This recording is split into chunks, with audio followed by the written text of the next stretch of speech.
দেশে করোনায় আরও ৩৭ জনের মৃত্যু, প্রাণহানি ছাড়ালো ৬,৫০০, নতুন শনাক্ত ২,২৯২ জন।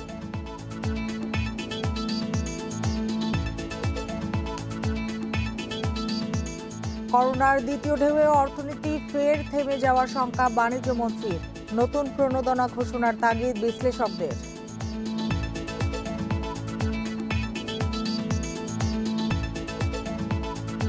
রাজধানীর জলাবদ্ধতা নিরসনের দায়িত্ব পাচ্ছে ২ সিটি কর্পোরেশন, নীতিগত সিদ্ধান্ত নিয়েছে মন্ত্রণালয়।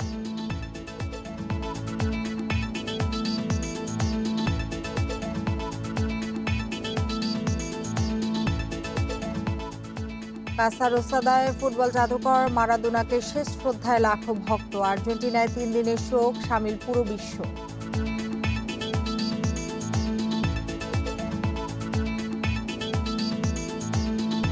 আমন্ত্রণ সংবাদ সন্ধ্যায়, আপনাদের সঙ্গে আছি আমি সুমনা সিমি। এতক্ষণ জানাচ্ছিলাম শিরোনামগুলো, এবার জানাবো পুরো খবর।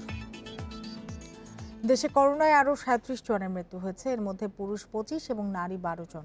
এ নিয়ে মোট প্রাণহানি হল ৬,৫২৪ জনের।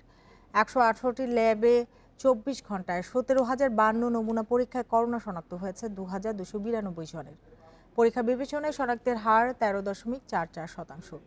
বৃহস্পতিবার স্বাস্থ্য অধিদপ্তরের বিজ্ঞপ্তিতে আরও জানানো হয়, দেশে মোট করোনা আক্রান্তের সংখ্যা দাঁড়ালো ৪,৫৬,৪৩৮ জনে। সুস্থ হয়েছেন আরও ২,২৭৪ জন। এ নিয়ে মোট সুস্থ ৩,৭১,৪৫৩ জন।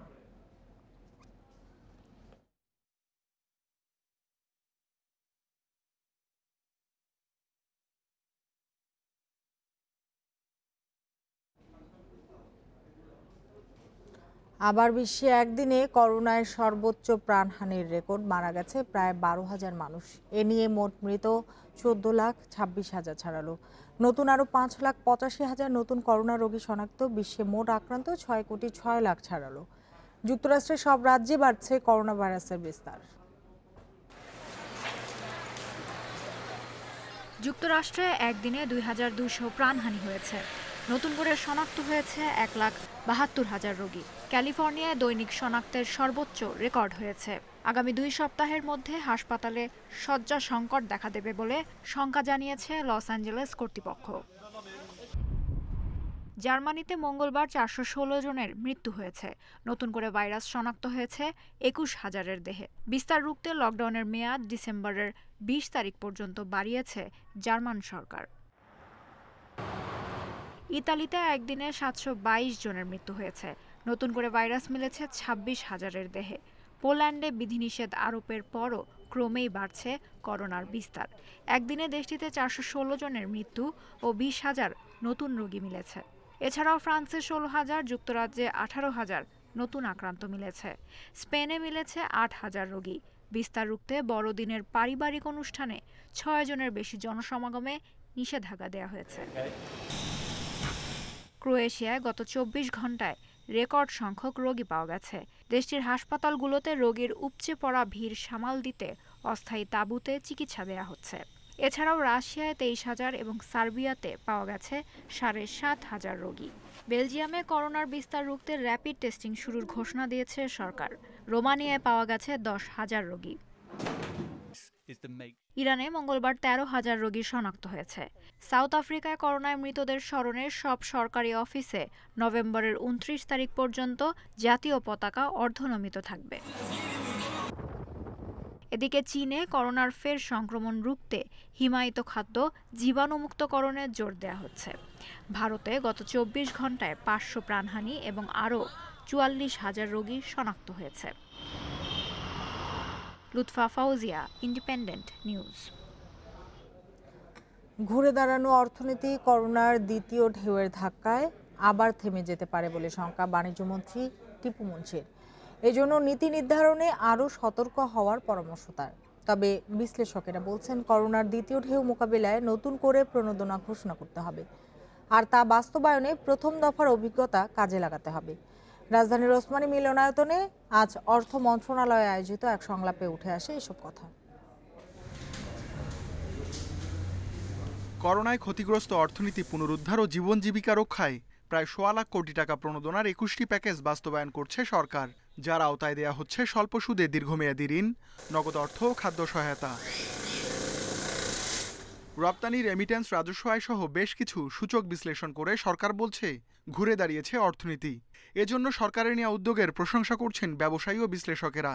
তবে প্যাকেজের কার্যকারিতা নিয়ে প্রশ্ন তুলেছেন তারা। বিশ্লেষকেরা বলছেন বড় ব্যবসায়ীরা সুবিধা পেলেও নারী ও ক্ষুদ্র উদ্যোক্তারা তেমন সহায়তা পাননি। আমি মনে করি ৩ বিষয়ে গুরুত্ব দিতে হবে: অর্থায়ন, ব্যবস্থাপনা ও পর্যবেক্ষণ। অর্থায়ন আমাদের তেমন সমস্যা হয়ে দাঁড়ায়নি, বাকি বিষয়গুলোতে নজর দিতে হবে। প্রধানমন্ত্রীর কার্যালয়ের কর্মকর্তারাও প্রথম দফার করোনা প্যাকেজ বাস্তবায়নে নানা দুর্বলতার কথা স্বীকার করছেন। আমরা এখানে শুধু সরকারের সফলতা তুলে ধরতে আসিনি, আপনাদের পর্যবেক্ষণও জানতে এসেছি। এসব অভিজ্ঞতা আমরা অবশ্যই কাজে লাগাবো। তবে ঘুরে দাঁড়ানো অর্থনীতি করোনার দ্বিতীয় ঢেউয়ের ধাক্কায় আবারও থেমে যাওয়ার শঙ্কা বাণিজ্য মন্ত্রীর। ঘুরে দাঁড়িয়েছিল সেটা আবার না, থেমে যায়, থমকে যায়। যার জন্য যেটা দেওয়া হয়েছিল সেটা পেব্যাকের ব্যাপারে কথা এসছে। আবার যদি এই স্লো হয়ে যায় তাহলে সে পেব্যাক করাটাও কঠিন হবে, সময় বাড়াতে হবে হয়তো বা, এবং চিন্তা করতে হবে। আমার মুদ্রা কথা হলো যে ব্যাপারগুলো চিন্তা করার ব্যাপার রয়েছে। করোনার দ্বিতীয় ঢেউয়ের ব্যাপারে সতর্ক হতে হবে। দক্ষ ও টেকসই ব্যবস্থাপনার মাধ্যমে প্রণোদনা প্যাকেজ সম্প্রসারণ করতে হবে।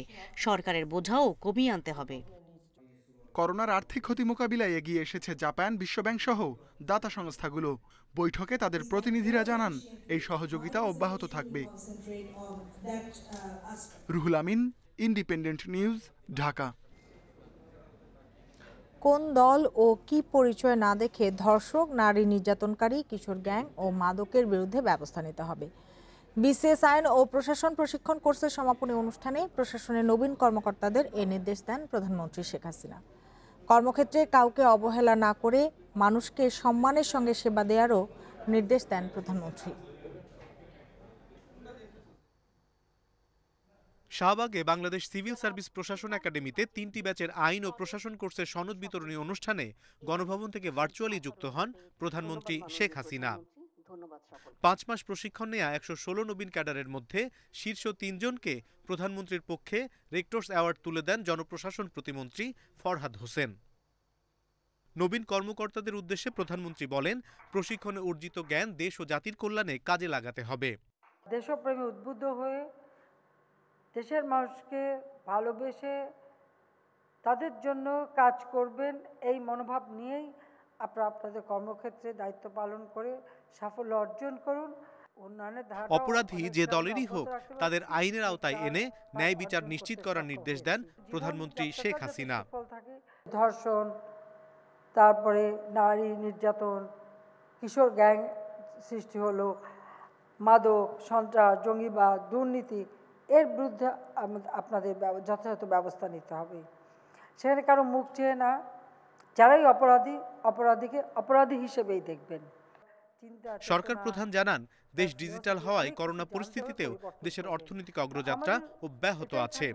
বিশ্বে অনেক ধনী দেশ, উন্নত দেশ, যেখানে তারা প্রবৃদ্ধি অর্জনের ক্ষেত্রে আসলে মাইনাসে চলে গেছে, আমরা সেখানে 5.4% অর্জন করতে সক্ষম হয়েছি। যেটুকু ধরে রাখাটাও অত্যন্ত কঠিন একটা কাজ ছিল।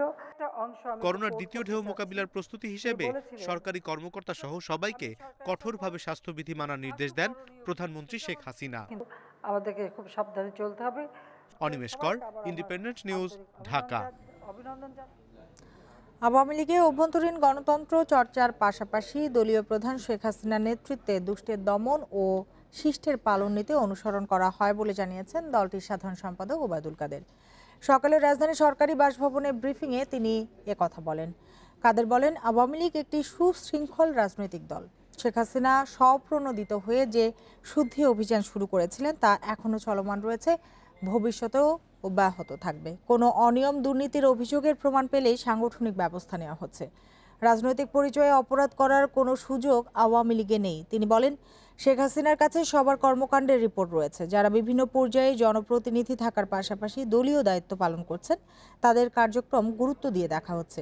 গুটি কয়েক মানুষের অপরাধের জন্য সরকারের অনন্য অর্জনগুলো ম্লান হতে দেয়া যায় না বলেও জানান ওবায়দুল কাদের।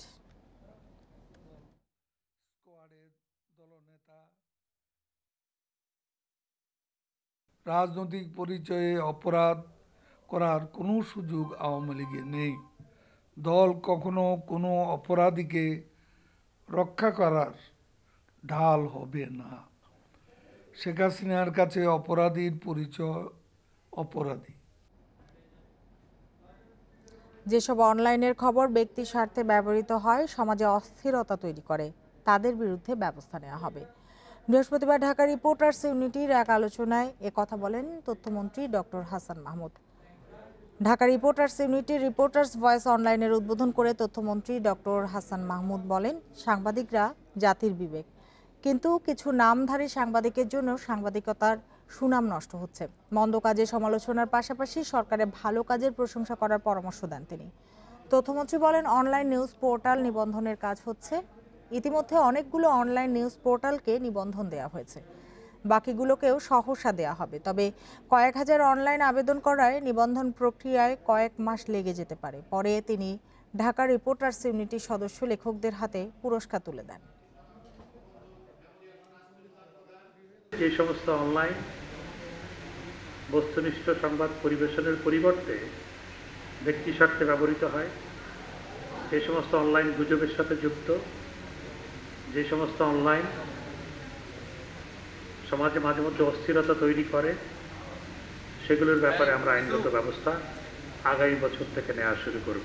বিরতির পর স্বাগত আরেকবার। ৩০ বছর আগের চাঞ্চল্যকর সগীরা মোর্শেদ হত্যা মামলায় অভিযোগ গঠনের শুনানি আবারও পিছিয়েছে আদালত। আসামি পক্ষের আবেদনের পরিপ্রেক্ষিতে ২ ডিসেম্বর পরবর্তী দিন ধার্য করা হয়েছে। বৃহস্পতিবার ঢাকা মহানগর দায়রা জজ KM ইমরুল কায়েসের আদালত নতুন এই দিন ধার্য করেন। এর আগে এই মামলার ৪ আসামির মধ্যে ৩ আসামির অব্যাহতি চেয়ে আবেদন করে আসামি পক্ষ। ১৯৮৯ সালে স্কুল থেকে মেয়েকে আনতে যাওয়ার পথে সিদ্ধেশ্বরী রোডে দুর্বৃত্তদের গুলিতে নিহত হন সগীরা মোর্শেদ। মামলার আসামিরা হলেন সগীরা মোর্শেদের ভাসুর ডাক্তার হাসান আলী চৌধুরী, তার স্ত্রী সায়েদাতুল মাহমুদা ওরফে শাহিন, হাসান আলী শ্যালক, আনাস মাহমুদ ওরফে রেজওয়ান এবং ভাড়াটে খুনি মারুফ রেজা। মামলায় ৪ জনই আদালতে স্বীকারোক্তিমূলক জবানবন্দি দিয়েছেন বলে জানিয়েছে রাষ্ট্রপক্ষ।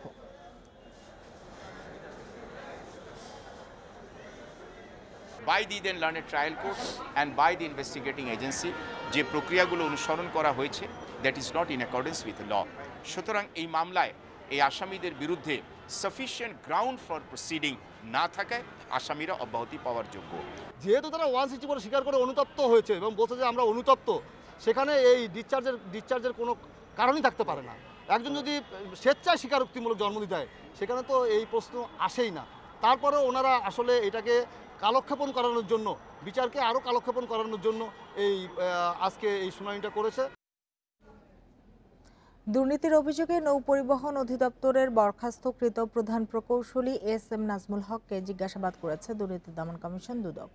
Establishment of global maritime distress and safety system এবং ইন্টিগ্রেটেড মেরিটাইম নেভিগেশন সিস্টেম প্রকল্পে দুর্নীতির অভিযোগে তাকে জিজ্ঞাসাবাদ করা হয়। 2018 সালের 12 এপ্রিল রাজধানীর সেগুনবাগিচার একটি রেস্তোরাঁ থেকে ঘুষের 5 লাখ টাকা সহ নৌ পরিবহন অধিদপ্তরের তৎকালীন প্রধান প্রকৌশলী SM নাজমুল হককে হাতে নাতে গ্রেপ্তার করে দুদক। এর আগের বছর একই পদে থাকা ফখরুল ইসলামকেও ঘুষের 2 লাখ টাকা সহ নিজ কার্যালয় থেকে গ্রেপ্তার করে দুদক।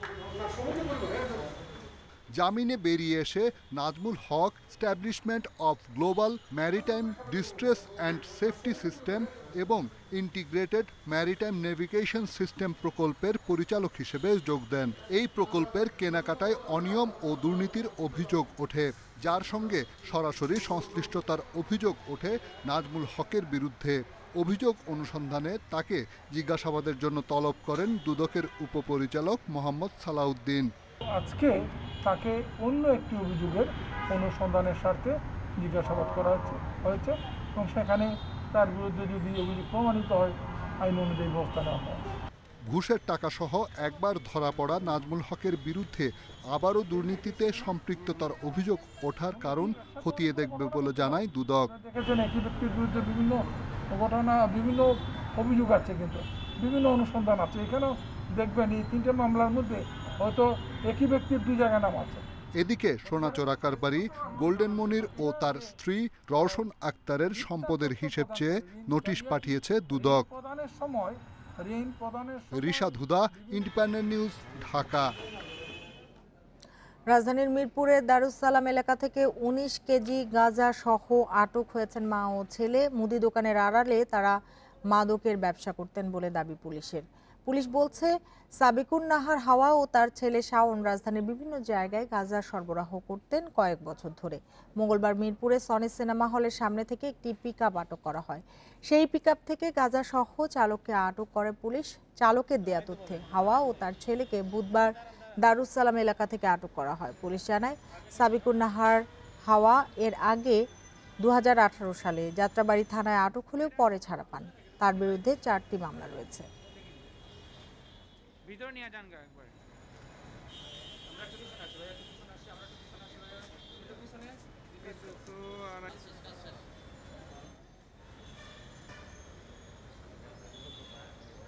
কথা বলে আমরা যেটা জানতে পেরেছি যে কুমিল্লা থেকে, বিশেষ করে কুমিল্লা থেকে এই গাঁজাগুলো আসে এবং কুমিল্লার একজন মাদকের বড় ব্যবসায়ী, সেও একজন মহিলা, আসমা। এই আসমা এদের কাছে, এই হাওয়ার কাছে সে এই গাঁজাগুলো ট্রাকে করে, পিকআপে করে বিভিন্ন মাধ্যমে সে পাঠায় এবং এই সাদিকুন নাহার হাওয়া সে ঢাকার বিভিন্ন স্থানে তার যে স্পটগুলো রয়েছে সে এইখানে এই মাদকের ব্যবসাগুলো দীর্ঘদিন ধরে পরিচালনা করে আসছিল। ফ্রান্স থেকে চোরাই পথে গাজীপুরে এনে মালয়েশিয়া, ইন্দোনেশিয়া সহ বেশ কিছু দেশে পাচার হয় সাপের বিষ। এমন একটি আন্তর্জাতিক চক্র বাংলাদেশকে রুট হিসেবে ব্যবহার করে হাতিয়ে নিচ্ছে কোটি কোটি টাকা। সাপের বিষ বেচাকেনা নিষিদ্ধ হলেও দেশে দীর্ঘদিন ধরে তৎপর এমন একাধিক চক্র। গাজীপুরে 6 কেজি সাপের বিষ সহ একটি চক্রের 2 জনকে গ্রেপ্তারের পর আজ রাজধানীতে এক সংবাদ সম্মেলনে এসব তথ্য জানিয়েছে সিআইডি। সাপের বিষ কেনাবেচার আন্তর্জাতিক চক্র ঘাঁটি গেড়েছে গাজীপুরের বাসনে। এমন তথ্যে গত 17 সেপ্টেম্বর অভিযান চালিয়ে 3 জনকে সাপের বিষ সহ গ্রেপ্তার করে সিআইডি। বিদেশে অবাধে সাপের বিষ পাচারের বিষয়ে 1 মাস তদন্তের পর সামনে আসে চক্রের মূল হোতা মামুন তালুকদার ও তার সহযোগী মোহাম্মদ মামুনের নাম। বুধবার গাজীপুরের কালিয়াকৈরে অভিযান চালিয়ে গ্রেপ্তার করা হয় এ 2 জনকে। উদ্ধার করা হয় 2টি লকার, যেখানে মেলে সুদৃশ্য কাচের কৌটায় সংরক্ষিত 6 কেজি সাপের বিষ। সিআইডি জানাচ্ছে গ্রেপ্তার 3 জন সহ চক্রটিতে কাজ করেছে 7 থেকে 8 জন। মালয়েশিয়া, ইন্দোনেশিয়া সহ বিভিন্ন দেশ থেকে তাদের কাছে সাপের বিষের চাহিদা আসে। অগ্রিম অর্থও দেয়া হয় তাদের। পরবর্তীতে ফ্রান্স সহ বিভিন্ন দেশ থেকে এগুলো চোরাই পথে দেশে আনা হয়। পরে বড় অঙ্কের টাকায় পাচার করা হয় বিভিন্ন দেশে। ইন্দোনেশিয়া, মালয়েশিয়া বা বিভিন্ন জায়গা থেকে কিন্তু লেনদেন হয়। এটা অবশ্যই মার্কেট আছে এবং এটা বাংলাদেশের ভিতরে মার্কেট না। এখান থেকে কোনো না কোনোভাবে আসছে, আবার এখান থেকে এটা 1 হাত, 2 হাত, 3 হাত হওয়ার পরে কিন্তু এটা চলে যাচ্ছে বাইরে। চক্রটি এর আগেও এমন একাধিক চালান পাচার করেছে। গ্রেপ্তারকৃতরা বিষ পাচারকে পেশা হিসেবেই নিয়েছে বলেও জানাচ্ছে সিআইডি। খুব কম দিন বলা যাবে না, কারণ আমরা দেখেন একটা এমটি কেসও পেয়েছি, তার মানে এর আগে চালানো চলে গেছে। আমরা ওই এমটি খালি যে লকার যেটা আছে ওটাও সিজ করেছি। সো প্রফেশনালি এই লাইনে তারা কাজ করে যাচ্ছে বেশ কিছুদিন ধরে। চক্রটির 2 থেকে 3 সদস্য এখনো পলাতক। তাদের গ্রেপ্তারে অভিযান অব্যাহত রেখেছে সিআইডি। 1 লাখ রোহিঙ্গার জন্য প্রস্তুত ভাসানচর। এই আশ্রয়ন প্রকল্পের সুযোগ সুবিধা আকৃষ্ট করছে আশপাশের চরের বাসিন্দাদের। 3 বছরে এখানকার পুরো চেহারা পাল্টে দিয়েছে নৌবাহিনী। প্রকল্প পরিচালক জানান, শরণার্থী শিবিরের জন্য জাতিসংঘের নির্ধারিত আন্তর্জাতিক নিয়মকানুন মেনেই এখানকার অবকাঠামো তৈরি করা হয়েছে। নোয়াখালীর ভাসানচর, এই চরটির বয়স 20 বছরের বেশি হলেও এটি মূলত আলোচনায় আসে বাংলাদেশে রোহিঙ্গারা অনুপ্রবেশের পর থেকে। 2017 সালে ঠিক কয়েক মাস পর বাংলাদেশ সরকার সিদ্ধান্ত নেয় কক্সবাজার আশ্রয় শিবিরে বসবাস করছে ঝুঁকিপূর্ণভাবে এমন 1 লাখ রোহিঙ্গাকে অস্থায়ীভাবে এখানে সরিয়ে আনা হবে। শুরু থেকেই এই সিদ্ধান্তের বিরোধিতা করে আসছে দাতারা। তাদের মূল দাবি চরটি বসবাসের অনুপযোগী বিরান ভূমি। তবে সে দাবি যে ভিত্তিহীন তা প্রমাণ করছে দৃশ্যমান এই অবকাঠামো। 3 বছরে এখানকার চেহারাই পাল্টে দিয়েছে নৌবাহিনী। 1 লাখ রোহিঙ্গার জন্য তৈরি হয়েছে 120টি গুচ্ছগ্রাম। এতে শেড আছে 1440টি, প্রতি শেডে ঘর 16টি। এক কক্ষে থাকবেন 4 জন করে। রাখা হয়েছে আলাদা রান্নাঘর, টয়লেট ও গোসলখানা। স্বাস্থ্য, শিক্ষা, বিদ্যুৎ সহ সব সুবিধা নিশ্চিত করা হয়েছে এখানে। এই বন্দোবস্ত দেখে এখানে আসতে আগ্রহী আশেপাশের চর বাসিন্দারাও। এখানে কি সুন্দর পরিবেশ, দেন না, সব বিল্ডিং, চলা ইরা, খাইতে কত শান্তি এখানে। আমাদের এই প্রকল্পের মধ্যে যদি জায়গা দিতে কত অবশ্যই আমরা এটা নিয়ে আসবো আমাদের পরিবার এখানে। বেরিবার না হয়তো তাহলে একটা চিন্তা ধারণা করতো যে ঝড় বৃষ্টি হইলে কোথায় যাব। এখন তো আর ঝড় বৃষ্টি হইলে এখন শেল্টার আছে বা বিভিন্ন ঘর আছে, ওইখানে মজুদ ঘর আছে, আমরা এখানে আশ্রয় নেওয়া যায়। মিয়ানমারের ফেরার আগ পর্যন্ত অস্থায়ীভাবে এখানেই রাখা হবে আশ্রয় শিবিরের 1 লাখ রোহিঙ্গাকে। রোহিঙ্গার প্রত্যাবাসন করে যায়, এটা এই প্রকল্পের নাম যেহেতু আশ্রয়ন প্রকল্প দেওয়া হয়েছে, এটা ডিস্ট্রেস পিপলদেরকে রাখার জন্য কিন্তু এই স্থাপনাগুলি ব্যবহার করা যাবে। এটা সরকারের সিদ্ধান্তের মাধ্যমে এটা হবে। এদিকে সাগর থেকে উদ্ধার করা 306 রোহিঙ্গা গত 4 মাস ধরে থাকছেন ভাসানচরে। পরিবার থেকে বিচ্ছিন্ন বলে ডিসেম্বর নাগাদ তাদের কক্সবাজার আশ্রয় শিবিরে নেওয়ার সিদ্ধান্ত নিয়েছে সরকার। নাফিজাতুল্লাহ, ইন্ডিপেন্ডেন্ট নিউজ, ভাসানচর, নোয়াখালী। রাজধানীর খাল রক্ষণাবেক্ষণের দায়িত্ব পাচ্ছে ঢাকার 2 সিটি কর্পোরেশন। জলাবদ্ধতা কাটাতে পানি নিষ্কাশনের দায়িত্ব ওয়াসার কাছ থেকে সরিয়ে নেওয়ার নীতিগত সিদ্ধান্ত নিয়েছে মন্ত্রণালয়। দুপুরে সচিবালয়ে এক সভা শেষে একথা জানান স্থানীয় সরকার মন্ত্রী তাজুল ইসলাম। দায়িত্ব পেয়ে ঢাকাবাসীকে দুর্ভোগ মুক্তির প্রতিশ্রুতি দিয়েছেন 2 মেয়র। অল্প বৃষ্টিতেই পানি নিচে তলিয়ে যায় রাজধানীর রাজপথ থেকে অলিগলি। বর্ষায় এই দুর্ভোগ নগরবাসীর দৈনন্দিন রুটিন। এই সংকটে ওয়াসার ব্যর্থতার প্রসঙ্গ বারবারই এসেছে আলোচনায়। অবশেষে এ নিয়ে সভায় বসে স্থানীয় সরকার বিভাগ। পরে সব পক্ষের সঙ্গে আলোচনায় জলাবদ্ধতা নিরসনে ঢাকার সব খাল রক্ষণাবেক্ষণের দায়িত্ব দেওয়া হয় উত্তর ও দক্ষিণ সিটি কর্পোরেশনকে।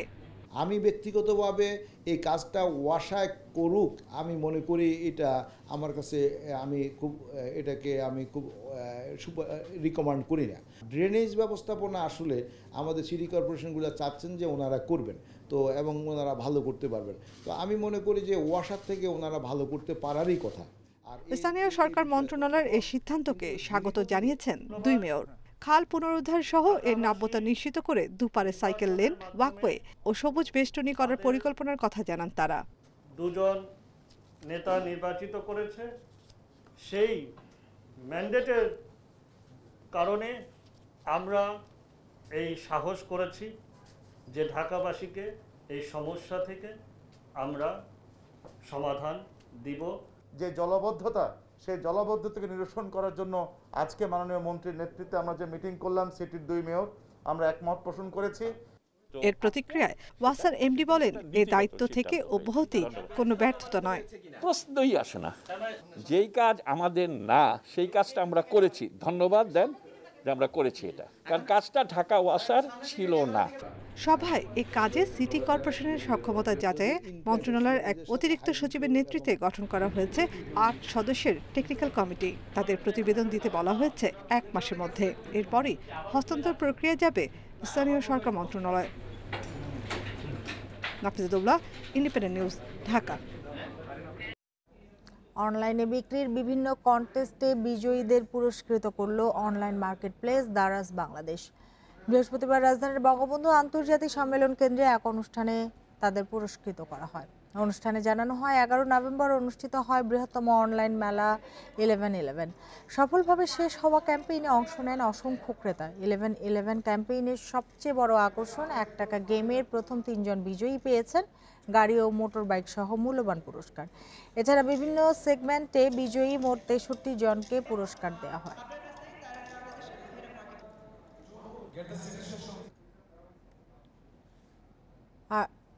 আর্জেন্টিনার সরকারি বাসভবন কাসা রোসাদায় রাখা হয়েছে ফুটবল জাদুকর দিয়াগো মারাদোনার মরদেহ। সেখানে তাকে শেষ শ্রদ্ধা জানাচ্ছে লাখো ভক্ত।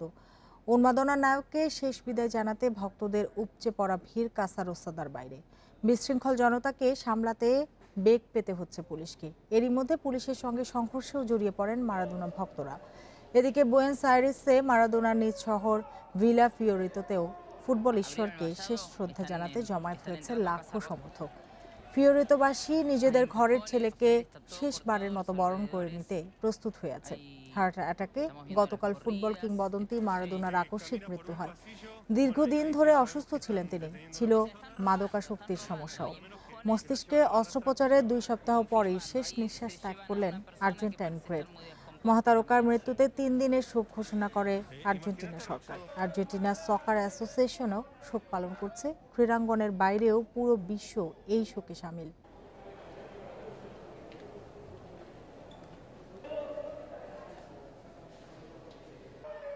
ফুটবল ঈশ্বর মারাদোনার মৃত্যুতে শোকাচ্ছন্ন গোটা বিশ্ব। আর্জেন্টাইন মহাতারকার প্রয়াণে স্তব্ধ বিশ্ব ক্রীড়াঙ্গন। শুধু ফুটবল জগৎ নয়, মারাদোনাকে শ্রদ্ধার সাথে স্মরণ করেছেন প্রায় সব ক্রীড়া তারকাই। মারাদোনার সাথে স্বর্গে একসাথে ফুটবল খেলার ইচ্ছা জানিয়েছেন ব্রাজিল কিংবদন্তি পেলে। আর ফুটবল জাদুকরকে নিয়ে আবেগঘন বার্তা দিয়েছেন লিওনেল মেসি, ক্রিস্টিয়ানো রোনালদো।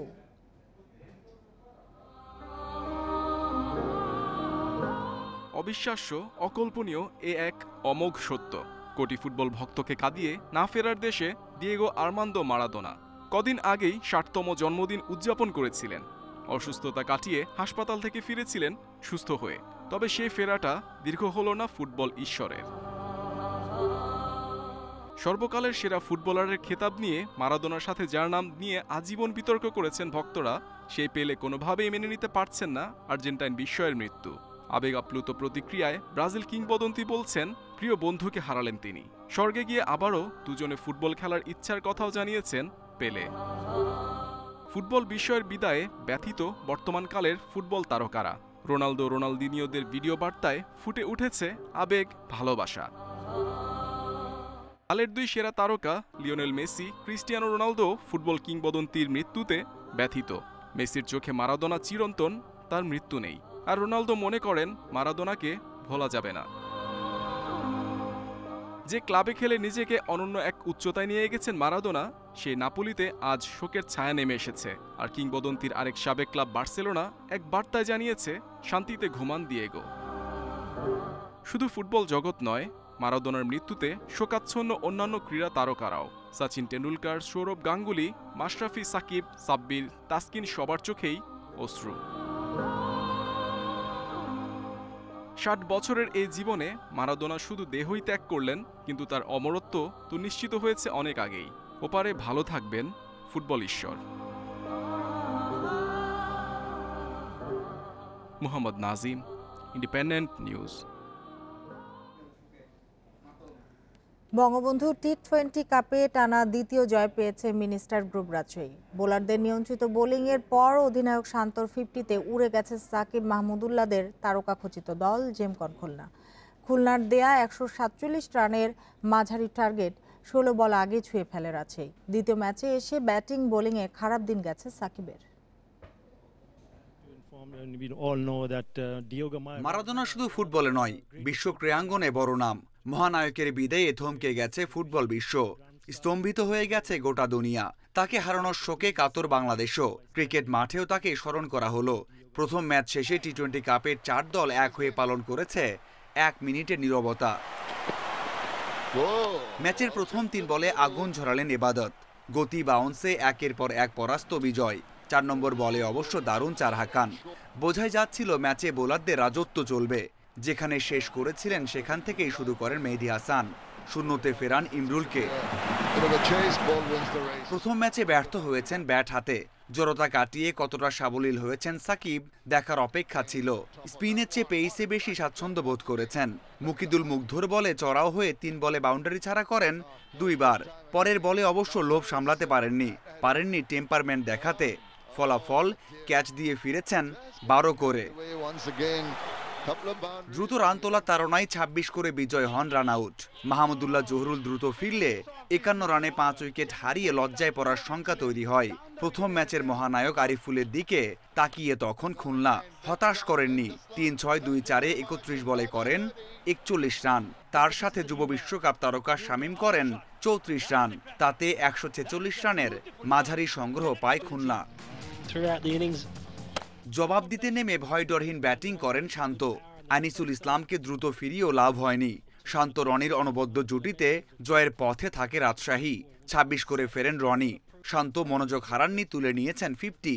6-4 ও 3-6-এ 34 বলে 55 রানের দুর্দান্ত ইনিংস খেলেছেন রাজশাহী অধিনায়ক। 26 রানে ফিরলেও সমস্যা হয়নি। ফজলে রাব্বি, সোহান ও আশরাফুলের কার্যকরী ইনিংসে টানা দ্বিতীয় জয় পায় পর্দাপাড়ের দল। ব্যাটিংয়ের পর বোলিংয়েও হতাশ করেছেন সাকিব। 4 ওভারে 27 রান দিয়ে থেকেছেন উইকেট শূন্য। Mazharul Islam, independent news. আর এই ছিল আজকের সংবাদ সন্ধ্যায়। ইন্ডিপেন্ডেন্ট টেলিভিশনের সব খবর আরও বিস্তারিত জানতে চোখ রাখুন ফেসবুক, ইউটিউব এবং টুইটারে। ধন্যবাদ সবাইকে এতক্ষণ সাথে থাকার জন্য।